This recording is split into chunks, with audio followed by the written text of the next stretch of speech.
हम सब लोग कितने लकी है कि हमारे साथ हमारे फैमिली और अच्छे लोग हैं, लेकिन हर कोई इतना लकी नहीं होता। संदीप की स्टोरी भी कुछ ऐसी ही है। संदीप बचपन से ही बहुत हार्ड वर्किंग और डिसिप्लिन था। उसका भाई महेश हमेशा बहुत मस्ती करता और संदीप बहुत ही शांत बच्चा था। लेकिन महेश उसके पेरेंट्स का फेवरेट था। संदीप हमेशा पेरेंट्स की हर बात मानता था, लेकिन फिर भी वो हमेशा देखता कि उसके पेरेंट्स महेश को ज्यादा पसंद करते थे। लेकिन संदीप ने कभी जेलस फील नहीं किया। जब वो कॉलेज में था तब उसकी एक गर्लफ्रेंड थी, जिसके साथ वो लेक्चर्स के बाद बहुत घूमने जाता। वो उसे बहुत लाइक करता था। वो उसकी गर्लफ्रेंड के लिए पार्ट टाइम जॉब भी कर रहा था, ताकि वो उसे अच्छे से अच्छे गिफ्ट्स दे सके। वो जहां कहती संदीप उसे वहां घुमाने ले जाता और उसका बहुत ध्यान रखता। लेकिन एक दिन उसकी गर्लफ्रेंड ने भी उसे छोड़ दिया। संदीप इस बात से बहुत हर्ट हो गया। उसने सोचा कि मैंने अपनी गर्लफ्रेंड के लिए क्या कुछ नहीं किया, लेकिन उसे मेरी बिल्कुल भी वैल्यू नहीं थी। वो बस मुझे यूज करके चली गई। उसके बाद से संदीप ने अपना पूरा ध्यान पढ़ाई पर लगाया और एमबीए करने के बाद उसे एक बहुत अच्छी जॉब भी मिल गई। 7 साल बाद उसने एक बड़ा घर भी ले लिया और उसकी फैमिली भी उसके साथ शिफ्ट हो गई। अपने पेरेंट्स को अपने साथ देखकर संदीप बहुत खुश था। लेकिन संदीप को कुछ हेल्थ प्रॉब्लम्स शुरू हो गए, जिसकी वजह से उसे बहुत सारी मेडिसिन्स टाइम पर देना पड़ता और उसके खाने पीने का भी बहुत ध्यान रखना पड़ता। ये सब देखकर उसके पेरेंट्स अपने घर जाने की तैयारी करने लगे। संदीप ने पूछा, क्या हुआ, आप लोग वापस पुराने घर क्यों जा रहे हो? उस पर उसकी मम्मी ने कहा, नहीं बेटा, तुम्हें आराम की जरूरत है। अगर हम लोग यहाँ रहेंगे तो तुम्हें बहुत डिस्टर्ब होगा ना, इसीलिए हम लोग वापस जा रहे हैं। ठीक है बेटा, अपना ख्याल रखना। और वो लोग वहां से चले गए। अब उसके साथ घर पर कोई नहीं था। वो बिल्कुल अकेला हो गया था। वो सोचने लगा, मैं सबकी खुशी के लिए कितना कुछ करता हूं। मुझसे जो हो सके, जितना हो सके, उतनी मेहनत करता हूं। हर एक रिस्पॉन्सिबिलिटी अच्छे से निभाता हूं। फिर क्यों मुझे सब छोड़कर चले जाते हैं? मेरे मुश्किल वक्त में क्यों कोई मेरे साथ नहीं देता? उस दिन संदीप बहुत रोया। दूसरे दिन वो बहुत लो फील कर रहा था।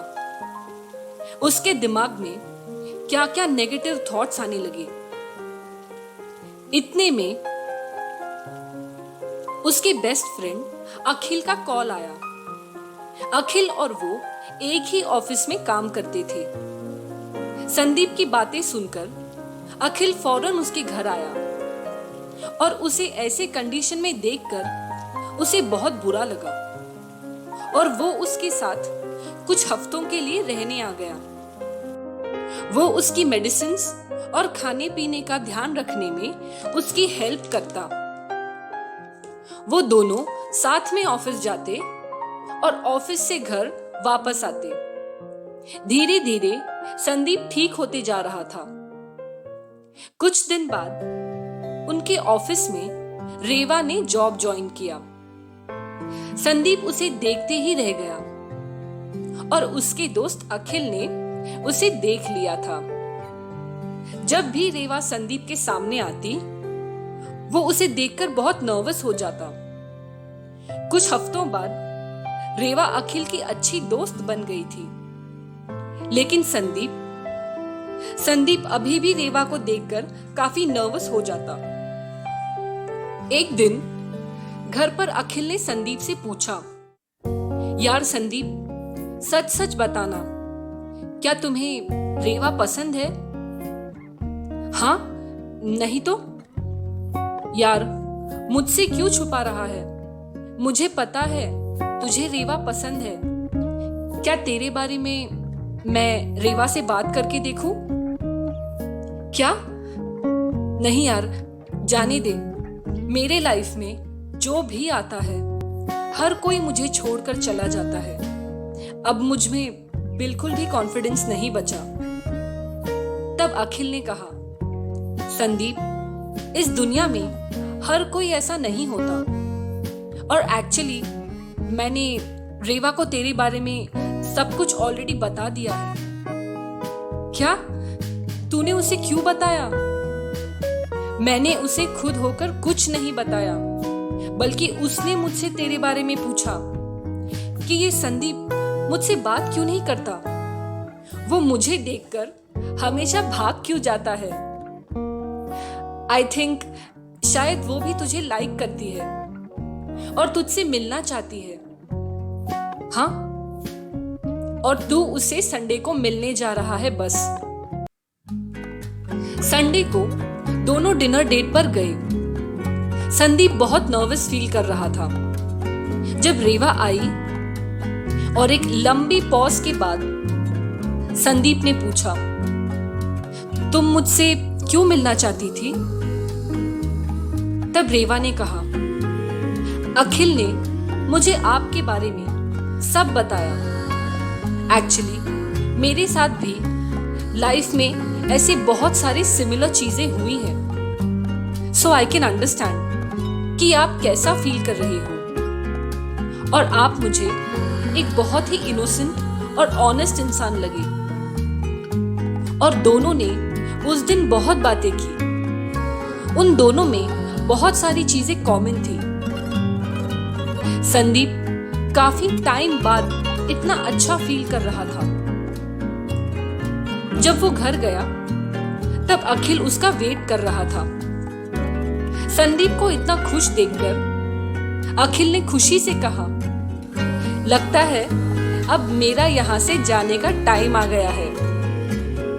तब संदीप ने जाकर उसे हग किया और कहा, यार, तेरी ही वजह से मैं आज जिंदा हूं। पता नहीं उस दिन मैं क्या करने की सोच रहा था। And few months later Sandeep ने रेवा को शादी के लिए प्रपोज किया। और फाइनली संदीप को एक ऐसी लाइफ पार्टनर मिली जो उसे अच्छी तरह समझती थी और सिर्फ उसके अच्छे टाइम पर ही नहीं, बल्कि उसके बुरे टाइम पर भी उसके साथ रहती। अगर आपकी लाइफ में भी ऐसे supportive friends and family members हैं, तो हमेशा उनकी रिस्पेक्ट करें। Always value the people who love you and care about you the most.